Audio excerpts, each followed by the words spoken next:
C'est un coup d'envoi spectaculaire du maire de Nkola Famba, Jean-François Ondigui Orona, qui donne le top départ du tournoi de l'unité Nkwabang 2024, le 11 août 2024, au stade paroissial Saint-Anne et Joachim de Nkwabang, dans l'arrondissement de Nkola Famba, département de la Mefoua Famba, région du centre. Selon le ministre du Commerce Luc Magloire Mbaga Atangana, élite de la localité et chef traditionnel de 3e degré, cette initiative de l'abbé Martial Bidung Vando, curé de la paroisse éponyme, vise à lutter contre l'oisiveté et la délinquance juvénile, mais également promouvoir l'intégration nationale et la cohésion sociale.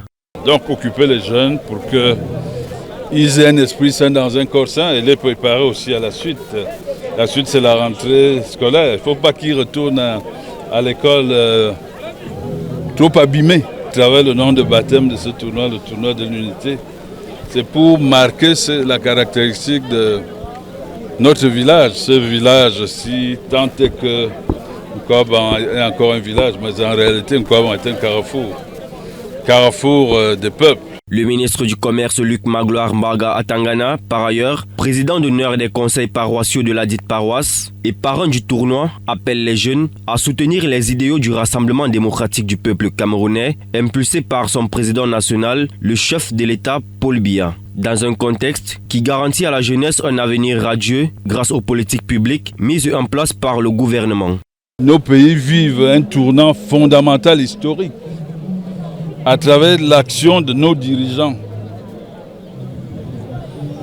D'aucuns peuvent l'avoir deviné, mais ceux qui n'ont pas compris, je voudrais faire allusion à un instrument nouveau, mais un instrument qui va engager notre jeunesse au moins dans les 100 prochaines années. C'est l'avènement de la zone de libre-échange continentale africaine. Il faut que les jeunes comprennent cela dans ces localités, dans le Cameroun profond. Cette première rencontre, qui oppose l'équipe de Vatican FC à celle de Lyon FC de Nsazomo, se solde par un score de parité, 2 buts partout. Pour les deux équipes, cette expérience est interpellatrice à plus d'un titre. Le plan des jeunes n'a pas fonctionné au début. À la mi-temps, on a été mené 2-0. Et nous sommes revenus avec la force et la détermination de gagner ce match. On devait le gagner, mais comme ça a été, on nous a refusé un but. Mais ce n'est pas grave, c'est un nul valable. Le président est fier de nous, nous sommes encore fiers. Notre prochain match, on doit le gagner pour être qualifié, parce qu'il nous reste 2 matchs, on joue la qualification directe. On va ajuster, essayer de mettre les petits plats sur les grands pour se rajuster d'ici le prochain match.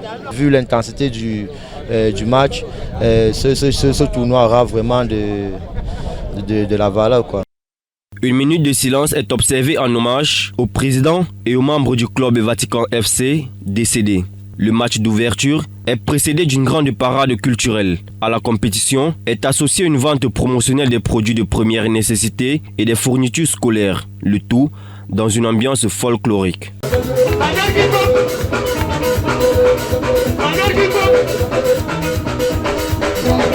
Le tournoi a lieu jusqu'au 1er septembre 2024.